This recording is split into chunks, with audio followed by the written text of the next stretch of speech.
আমার আপনার দায়িত্ব কি? আল্লাহর খলিফারা কান খাড়া করে শোনেন, আমি এবারে দায়িত্বটা বলছি। আল্লাহ পাক বলেন, ক্বালা ইন্নী আ'লামু মা লা তা'লামুন। জোরে বলেন আল্লাহু আকবার। আল্লাহ পাক বলেন, আমি আল্লাহ যা জানি তোমরা তা জানো না।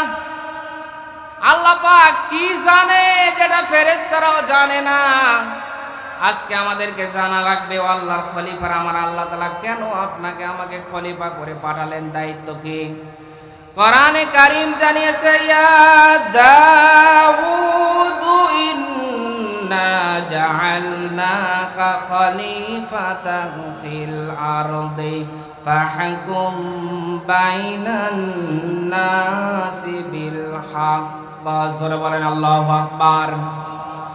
23 নম্বর পারা 13 নম্বর পৃষ্ঠা সূরা সদের 26 নম্বর আয়াতের শুরুর অংশে আছে, আল্লাহ পাক বলেন, হে দাউদ, আমি তোমাকে খলিফা করে পাঠিয়েছি জমিনে। তুমি জমিনে যাওয়ার পরে আঙ্গুল চুষবে, বলে না, আমি তোমাকে খলিফা করে জমিনে পাঠিয়েছি। তোমার দায়িত্ব জমিনে যাওয়ার পরে মানুষের মাঝে ন্যায় বিচার প্রতিষ্ঠা করবে। কথা বললেন না কেন? এই জমিনের ভিতরে আমি আল্লাহ তাআলা খলিফা প্রতিনিধি প্রেরণ করব। আর ফেরেশতারা নিজেদের থেকে পরামর্শ দিচ্ছে, আমার আল্লাহ কিন্তু পরামর্শ চানও নাই। ফেরেশতারা বলতেছে, ক্বালু আতাজআলু ফিহা মান ইউফসিদু ফিহা ওয়া ইয়াসফিকুদ দিমা। ও আল্লাহ, আপনি জমিনের ভিতরে এমন খলিফা, এমন প্রতিনিধি পাঠাবেন যারা জমিনে আসার পরে ফাসাদ সৃষ্টি করবে, রক্তপাত করবে। আল্লাহ, আপনি খলিফা প্রতিনিধি পাঠায়েন না। ওয়া নাহনু নুসাব্বিহু বিহামদিকা ওয়া নুকদ্দিসু লাক। আল্লাহ, আমরা জিকির করার জন্য, তাসবিহ পাঠ করার জন্য আমরাই তো আছি, আমরাই যথেষ্ট। ফেরেশতাদের ধারণা জিকির করার জন্য, তাসবিহ পাঠ করার জন্য আমার আল্লাহ খলিফা প্রতিনিধি পাঠাবেন। বলেন তো, আমার আল্লাহ কি শুধু আমাদেরকে জিকির করার জন্য পাঠিয়েছেন? কথা বলেন না কেন? ফেরেশতাদের ধারণা জিকির করার জন্য, তাসবিহ পাঠ করার জন্য খলিফা প্রতিনিধিদেরকে পাঠানো হবে। আর আমার আল্লাহ পাক জানিয়েছেন, আমি আল্লাহ খলিফা পাঠাবো জমিনে। বলেন তো, খলিফা আল্লাহ তাআলা জমিনে না মাদ্রাসা, মসজিদে, খানকায়, কোথায়? বলেন। আল্লাহ পাক কিন্তু বলেন, আমি মসজিদে খলিফা পাঠাবো, মাদ্রাসায় খলিফা পাঠাবো। আমার আল্লাহ পাক কিন্তু বলে নাই, আল্লাহ পাক কিন্তু বলে নাই, ইন্নী জাইলুন ফিল খানকা খলিফা, আমি খানকায় খলিফা পাঠাবো। খালি পীর হয়ে ব্যবসা করবে, খালি হু হু হু হু করবে, আর তাদের ব্যবসা চালিয়ে যাবে। এই জন্য আমি আল্লাহ খলিফা পাঠাইনি। বলেন তো, এই ব্যবসা করার জন্য কি আমার আল্লাহ পাঠিয়েছে? কথা বললেন না কেন?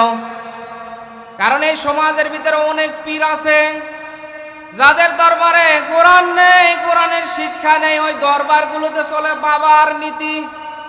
এই বাংলাদেশের সরকারি জরিপে 48,000 পীর আছে, হাতে গোনা কয়েকটা দরবার ছাড়া সবগুলো দরবারে চলে অবৈধ নীতি, বাবার নীতি। কথা বলেন, আছে না নেই? কথা বলেন। অনেক পীর আছে বলে পানির তলে জ্বলে বাতি, ঝড় বাতাসে নিভে না। খাজা বাবার মুরিদ হইলে নামাজ রোজা লাগে না। সুবহানাল্লাহ বলেন। কি গো, নাউজুবিল্লাহ বলবেন না আপনারা? জোরে বলেন নাউজুবিল্লাহ। আবার বলে কেরমান কাতেবিন, শেষ বিচারের দিন আল্লাহর দরবারে যদি করে অভিযোগ, তাইলে বলবো দুনিয়ায় ছিলাম ন্যাংটা বাবার লোক। ন্যাংটা বাবা, খাজা বাবা, তবলা বাবা, ডঙ্গি বাবা, বাতিল বাবা বলে কিয়ামতের মাঠে বাঁচা যাবে? কথা বলেন। সম্মানিত উপস্থিতি, কিয়ামতের মাঠে যদি বাঁচতে চান, এই দুনিয়ার ভিতরে একটা বিধান চলবে। বলেন তো, সেই বিধানের নাম আল কোরআন। কথা বলেন ঠিক কিনা? সম্মানিত উপস্থিতি, আমার আল্লাহ পাক বলেন, আমি জমিনের ভিতরে খলিফা পাঠাবো। কিন্তু আল্লাহর খলিফারা, আজকে আল্লাহর খলিফারা জমিনের ভিতরে নেই। কেউ হুজুর হয়ে মাদ্রাসায়, কেউ ইমাম হয়ে মসজিদে, কেউ পীর হয়ে খানকায়। আর এই দুনিয়ার জমিনটা ফাঁকা পেয়ে রাম আর বামেরা তাদের কাজগুলো 180 মাইল গতিতে চালাচ্ছে। কথা বললেন না কেন? আমাদের দায়িত্ব আমার আল্লাহ দিয়েছিল জমিনে, আমরা জমিনে নেই। কেউ দরগা নিয়ে, দুর্গা নিয়ে, কেউ মাদ্রাসা মসজিদ নিয়ে ব্যস্ত আছি। না, এগুলোতে থাকা যাবে না। না, শুধু আমি তা বলিনি, অবশ্য আপনি থাকবেন, কিন্তু কতক্ষণ আপনি মসজিদের ভিতরে থাকবেন এটাও আমার আল্লাহ জানিয়েছে। কোরআনে কারীম বলেন, ফাইদা কুদিয়াতিস সালাতু ফান্তাশিরু ফিল আরদি ওয়াবতাগু মিন ফাদলিল্লাহ ওয়াযকুরুল্লাহা কাসীরান লাআল্লাকুম তুফলিহুন।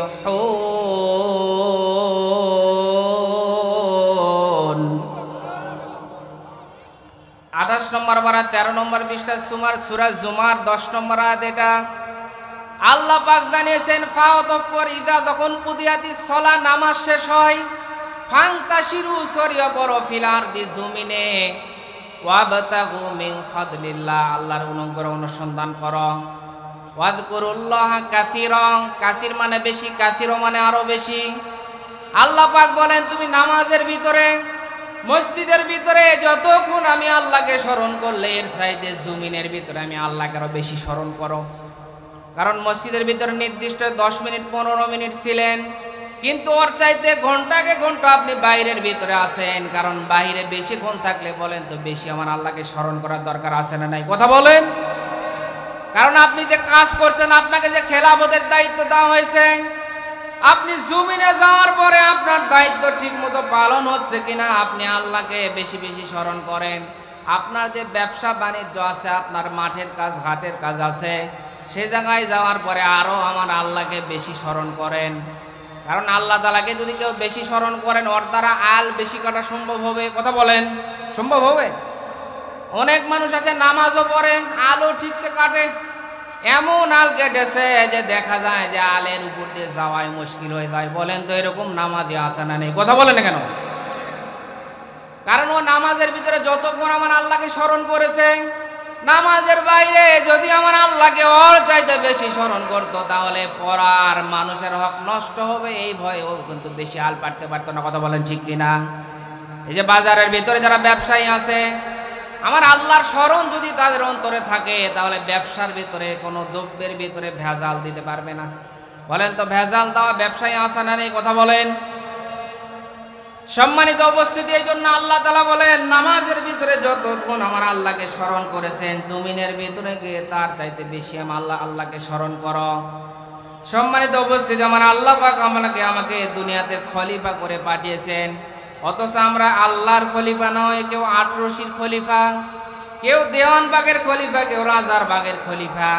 আবার আমাদের দোবলাটিতে যারা জামা কাপড় সেলাই করে তারাও কিন্তু খলিফা। কথা বললেন না কেন? তারা খলিফা না? আমার আল্লাহ তো এ খলিফা করে আপনাকে পাঠায়নি। আল্লাহ পাক আপনাকে আল্লাহর খলিফা করে পাঠিয়েছেন। ও আল্লাহর খলিফারা, তাহলে আপনাকে আমাকে যে আমার আল্লাহ তাআলা খলিফা করে পাঠালেন, আর ফেরেশতারা চিন্তা করেছিল আল্লাহ জিকির করার জন্য, তাসবিহ পাঠ করার জন্য আমরাই তো আছি। আল্লাহ পাক বলেন না, জিকির করার জন্য তাসবিহ পাঠ করার জন্য অনেক অনেক ফেরেশতা, অনেক সৃষ্টি আছে যারা সব সময় আমি আল্লাহর জিকির করে তাসবিহ পাঠ করে। সাব্বাহা লিল্লাহি মা ফিস সামাওয়াতি ওয়া মা ফিল আরদ ওয়া হুয়াল আজিজুল হাকীম।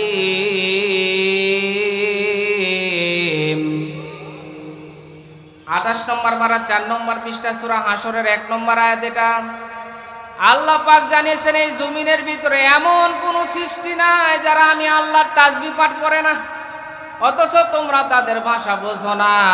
তার মানে এই পৃথিবীর ভিতরে যত সৃষ্টি রয়েছে সবাই তাসবিহ পাঠ করে আমার আল্লাহর। সুতরাং তাসবিহ পাঠ করার জন্য, জিকির করার জন্য আমার আল্লাহ তাআলা আপনাকে আমাকে খেলাফতের দায়িত্ব দিয়ে পাঠায়নি। তাহলে আমার আল্লাহ তাআলা কেন আমাদেরকে খেলাফতের দায়িত্ব দিয়ে পাঠালেন বলেন তো? জানার দরকার আছে না নেই? কথা বলেন। আপনি যদি তামান পৃথিবীর মালিক হন, আর আপনাকে আমার আল্লাহ যেই দায়িত্ব দিয়ে জমিনের ভিতরে পাঠিয়েছেন, এই দায়িত্ব যদি আপনি না জানেন তাহলে আপনার জীবন ব্যর্থ। কারণ আল্লাহ তাআলা যেই কাজের জন্য আপনাকে পাঠিয়েছেন, এই কাজে যদি আপনি পুরা করতে না পারেন তাহলে আপনি আল্লাহর কাছে তো ধরা খেয়ে যাবেন। বিভিন্ন দেশ থেকে রাষ্ট্রদূত পাঠায় দেয়, যেমন বাংলাদেশ থেকে যদি ভারতের রাষ্ট্রদূত পাঠিয়ে দেওয়া হয়, ওই রাষ্ট্রদূতদের বিভিন্ন দেশের ভিসা লাগানো থাকে, যে কোনো দেশে ইচ্ছা করলে যাইতে পারে। এখন যদি চিন্তা করে যাক, যেহেতু সুযোগ পেয়েছি, ইন্ডিয়া তো আমাদের দাদার দেশ, পাশের দেশ, বর্ডারের উপর দিয়ে তো পুলিশকে ঘুষ দিয়ে, বিডিআরদের ঘুষ দিয়েও যাওয়া যায় না। যেহেতু সুযোগ পেয়েছি, তাহলে এখন একটু আমি আমেরিকায় থেকে ঘুরে আসি। কিন্তু ওকে দায়িত্ব দেওয়া হয়েছিল ভারতে যাওয়ার, কিন্তু ভারতে না গিয়ে 10 দিনের 15 দিনের যে কর্মসূচি দেওয়া হয়েছিল, ওই কাজ না করে যদি আমেরিকা থেকে 15 দিন পরে যদি ঘুরে আসে, বলেন তো ওর বেতন দিবে? কথা বললেন না কেন? ওর বেতন দিবে না, ওর প্রমোশনও হবে না, এমনকি ওর চাকরি থাকবে না, জেলে ভরবে। কথা বলেন ঠিক কিনা? সম্মানিত উপস্থিতি, আমার আল্লাহ পাক আপনাকে আমাকে খলিফা করে পাঠিয়েছেন। আমি আপনি যদি না জানি যে আমার দায়িত্ব কি, আমার মিশন কি, তাহলে আমিও আপনিও আল্লাহ তাআলার কাছে কিন্তু ধরা খেয়ে যাব। আমার আপনার দায়িত্ব কি? আল্লাহর খলিফারা কান খাড়া করে শোনেন, আমি এবারে দায়িত্বটা বলছি। আল্লাহ পাক বলেন, ক্বালা ইন্নী আ'লামু মা লা তা'লামুন। জোরে বলেন আল্লাহু আকবার। আল্লাহ পাক বলেন, আমি আল্লাহ যা জানি তোমরা তা জানো না। আল্লাহ পাক কি জানে যেটা ফেরেশতারাও জানে না। আজকে আমাদেরকে জানা লাগবে, ও আল্লাহর খলিফা আমার আল্লাহ তাআলা কেন আপনাকে আমাকে খলিফা করে পাঠালেন, দায়িত্ব কি? কোরআনে কারীম জানিয়েছে, ইয়া দাউদু ইন্না জাআলনাকা খলিফাতান ফিল আরদি ফাহকুম বাইনান নাসি বিল হক। জোরে বলেন আল্লাহু আকবার। 23 নম্বর পারা 13 নম্বর পৃষ্ঠা সূরা সদের 26 নম্বর আয়াতের শুরুর অংশে আছে, আল্লাহ পাক বলেন, হে দাউদ, আমি তোমাকে খলিফা করে পাঠিয়েছি জমিনে। তুমি জমিনে যাওয়ার পরে আঙ্গুল চুষবে?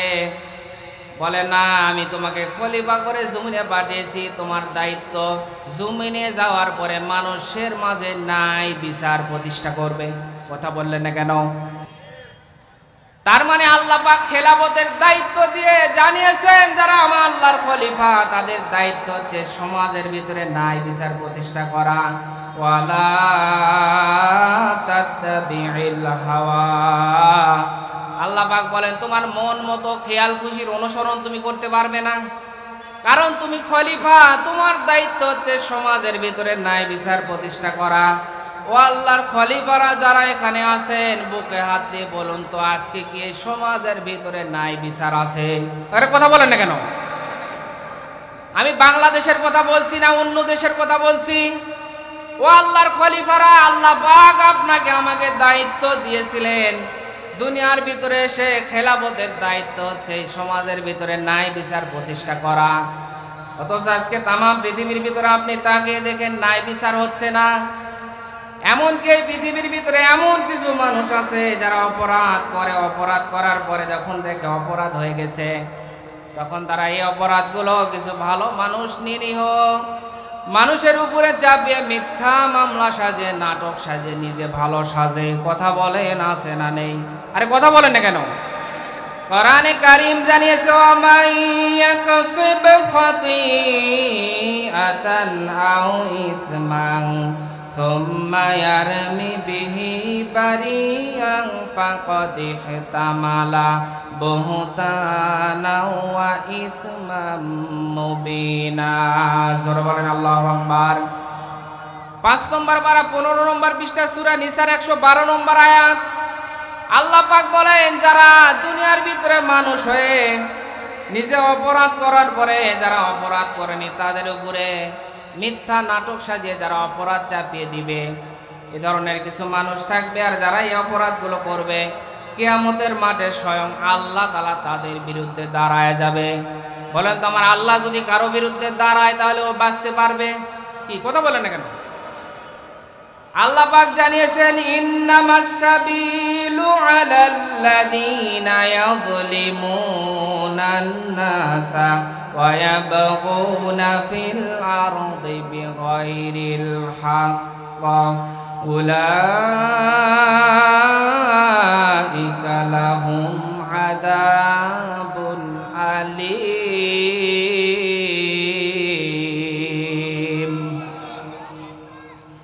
25 34 নম্বর পারা 6 নম্বর পৃষ্ঠা সূরা সূরার 42 নম্বর আয়াত এটা। আল্লাহ পাক বলেন, যারা দুনিয়ার ভিতরে মানুষ হয়ে মানুষের উপরে জুলুম করবে, অন্যায় অবিচার করবে, কিয়ামতের মাঠে আমি আল্লাহ তাআলা স্বয়ং তাদের বিরুদ্ধে দাঁড়িয়ে যাব। সম্মানিত উপস্থিতি, এই কথাগুলো বললে অনেকে বলে, হুজুর আপনি তো আমাদের বিরুদ্ধে বলছেন। কই, আমি তো আপনাকে চিনিও না। আওয়ামী লীগের সাথে আমার শত্রুতা নেই, বিএনপির সাথে শত্রুতা নেই। আমি এই কথাগুলো কেন বলছি? আপনাকে বাঁচানোর জন্য বলছি। কারণ আপনি যদি ফিরে না আসেন, আপনি ক্ষমতার বলে, অর্থের বলে হয়তো আজকে জুলুম ও বিচার করছেন, কিন্তু কিয়ামতের মাঠে তো আপনি আল্লাহর কাছে ধরা খেয়ে যাবেন। আমি আপনাকে বাঁচানোর জন্য, ফিরে আসার জন্য আহ্বান জানাচ্ছি। সম্মানিত উপস্থিতি, এর জন্য আমার আল্লাহ তাআলা আমাদেরকে খলিফা করে পাঠিয়েছেন, আমাদেরকে যে দায়িত্ব দিয়েছেন, আল্লাহ তাআলা যেন আমাদের দায়িত্বগুলো পুরোপুরি পালন করার তৌফিক দান করে। সবাই বলেন আমিন। আরো জোরে বলেন আমিন। আজকে দেখবেন যারা ছোট রাষ্ট্র, বড় রাষ্ট্র, তারা ছোট রাষ্ট্রকে রাষ্ট্রই মনে করে না। যারা বড় বড় দল, ছোট দলগুলোকে দলই মনে করে না। যারা পাওয়ার আলা লোক, ক্ষমতা আলা লোক, তারা ক্ষমতা ছাড়া লোকদেরকে মানুষই মনে করে না। কথা বললেন না কেন? সম্মানিত উপস্থিতি, আজকে তামাম পৃথিবীর ভিতরে জুলুমের নীতি চলছে। আল্লাহ তাআলা যেন এই জুলুম থেকে তামাম মাজলুম ওলামায়ে কেরাম সহ মুসলমানদেরকে হেফাজত করে। সবাই বলেন আমিন।